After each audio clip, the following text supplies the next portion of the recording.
You ask Tiger to solve. This deals with linear equations with one unknown. The final result is x equals 195/2. Let's solve it step by step. Group all constants on the right side of the equation. Add 2 to both sides.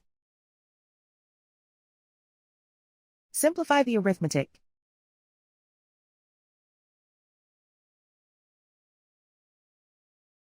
Isolate the x.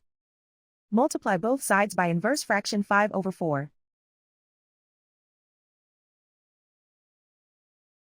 Group like terms.